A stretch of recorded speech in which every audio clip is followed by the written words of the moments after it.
O assunto agora é política. Está em negociação na Câmara um projeto para aumentar o financiamento público de campanha no ano que vem. Enquanto o orçamento da União prevê uma bufunfa de 2,5 bilhões de reais, tem deputado querendo que o valor seja de 3,7 bi. Zé Maria Trindade, nossos olhos e ouvidos na capital federal. Em que pé está essa discussão aí no Congresso, Zé? Bom dia. Salve, muito bom dia, Edgar. Estamos sem o áudio do Zé, Murilo.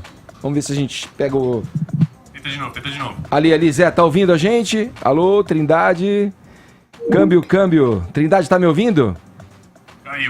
Caiu, vamos segurar aqui. Então a gente já retoma o contato com o Trindade. Passo a bola pro Caio para falar dessa questão aí, né? Que vira e mexe e volta a discussão do financiamento de campanha, os absurdos dessa história.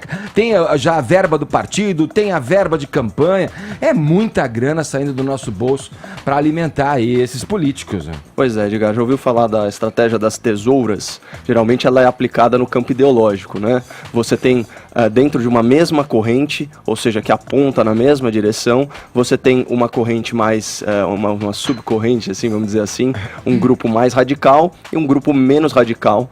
Eles fingem que estão em oposição, mas na verdade eles apontam para o mesmo sentido. É exatamente o caso aqui, né? Então em primeiro lugar, né, deixar bem claro que esse aumento do fundo eleitoral, ele está 100% alinhado com a visão de democracia que tem o senhor presidente da Câmara Federal, o senhor Rodrigo Maia, né? Isso já é uma tragédia anunciada. Se a gente pega manchetes aí de julho, né, do estado de São Paulo, por exemplo, abre aspas, Maia endossa aumento de dinheiro público para eleições de 2020. E é óbvio que ele vai pensar e atuar dessa forma, usar o nosso dinheiro na sua própria campanha e na campanha de terceiros. Afinal de contas, na última eleição, certo, para ele se eleger pela 6ª vez, ele usou nada menos que R$700 mil de dinheiro público do pagador de impostos brasileiro. Portanto, ele está simplesmente advogando em causa própria, especialmente sendo ele um grande cacique partidário, que é quem determina para quem que vai o dinheiro. Por isso que essa questão,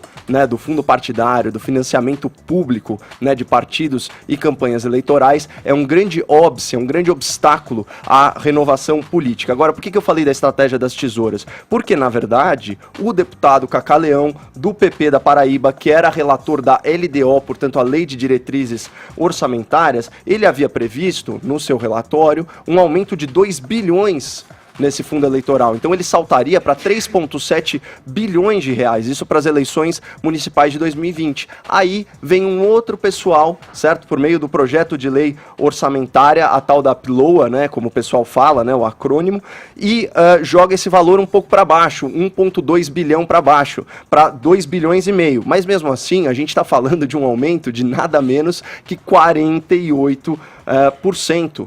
Né?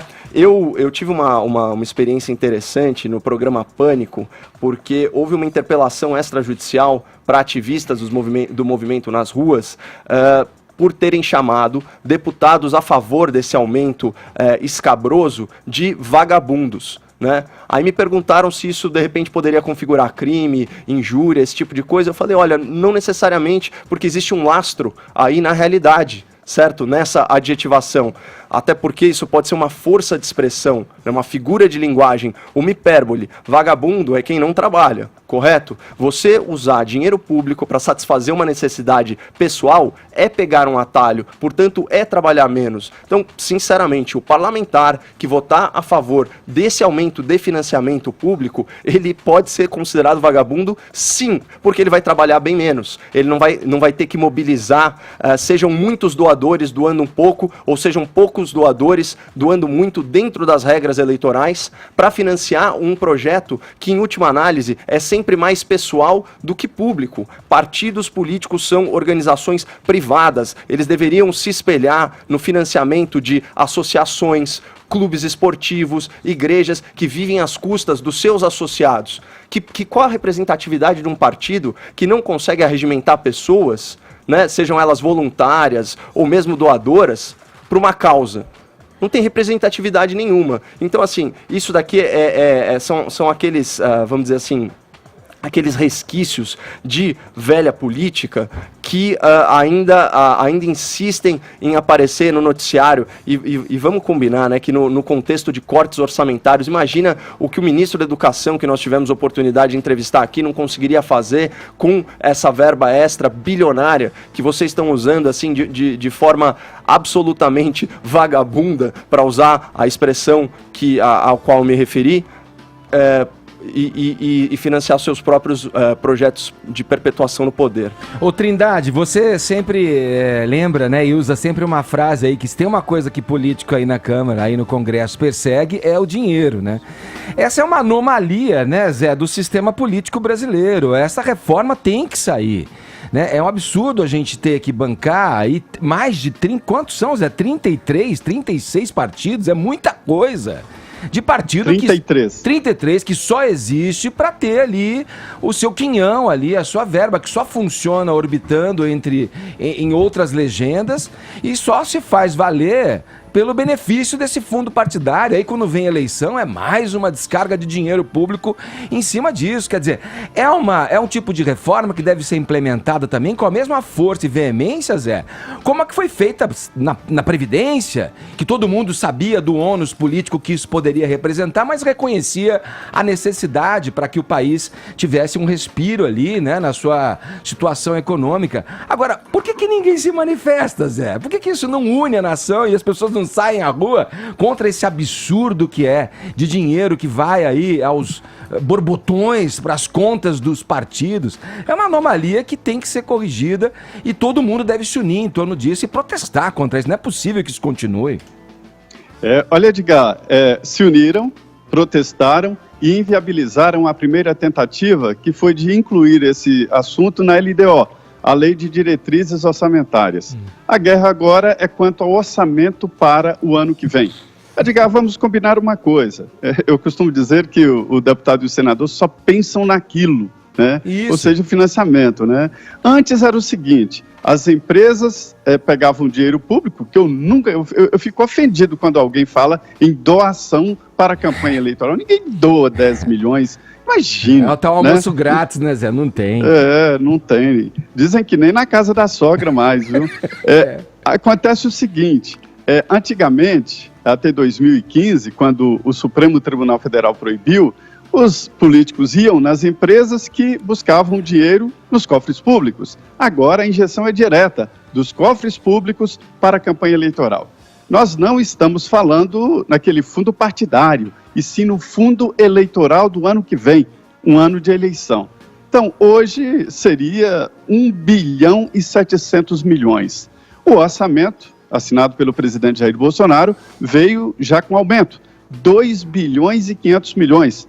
O argumento do governo é que foi uma determinação do Tribunal Superior Eleitoral, isso distribuído entre os partidos. E os deputados e senadores acharam pouco e querem elevar de 2 bilhões e 500 milhões para 3 bilhões e 700 milhões. Como não há como inventar dinheiro no orçamento, os deputados querem fazer uma emenda tirando o dinheiro das emendas coletivas, ou seja, do dinheiro do orçamento enviado para obras nos estados. Então ficaria em 3 bilhões e 700. Mas tudo depende da sanção final do presidente Jair Bolsonaro.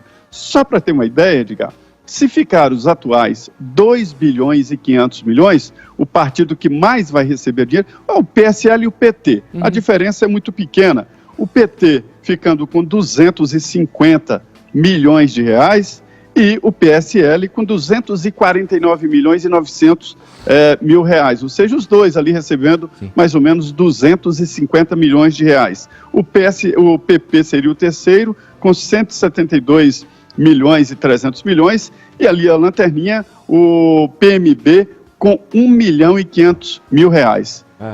33 partidos é que seriam beneficiados por esse dinheiro, eu repito, é o fundo eleitoral, o fundo partidário já está garantido. Veja bem, não há como fazer uma eleição sem dinheiro, né? Como não há captação legal através de CPFs, o que a lei manda, né? Eles têm que justificar. Muitos candidatos têm dinheiro para investir em campanha eleitoral, mas dinheiro ilegal, dinheiro de doação ilegal e precisam de justificativa. Então, esse aumento do fundo partidário é uma janela aberta para a entrada de dinheiro ilegal na campanha. Olha o que você aponta, Zé, e a seriedade disso, né? Olha o tamanho do negócio que se faz em torno das siglas políticas no Brasil. O PSL não existia até a última eleição, partido nanico. Com esse aumento aí, se tudo se confirmar, vai para quase R$500 bilhão só para ele. Inclusive um partido que tem aí acusações das candidaturas laranja, quer dizer, para quem é que não está vendo essa anomalia, né? E a quem interessa que ela não seja votada, ou melhor, que ela receba esses aumentos, né? Essa implementação da administração e nessa reforma política tão necessária, Zé. Olha, vamos acompanhar. Olha, Edgar. Fale, vai lá. Olha, Edgar, eu vejo uma incoerência jurídica nisso. A Constituição diz que a disputa eleitoral tem que ser em igualdade de condições. E eu não vejo igualdade de condições, não estamos falando em fundo partidário, mas em fundo eleitoral. Né?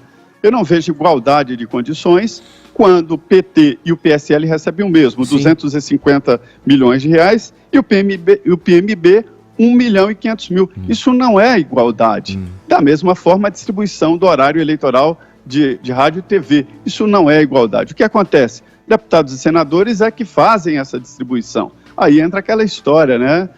Farinha pouca, meu pirão primeiro. E aí eles colocam regras para aumentar o dinheiro nas mãos dos partidos que têm mais deputados e senadores. Puxando a brasa para minha sardinha, né? Trocando em miúdos. Obrigado, viu? Obrigado pelo papo, obrigado pelas informações, bom trabalho aí em Brasília. Muito bem, bom dia a todos.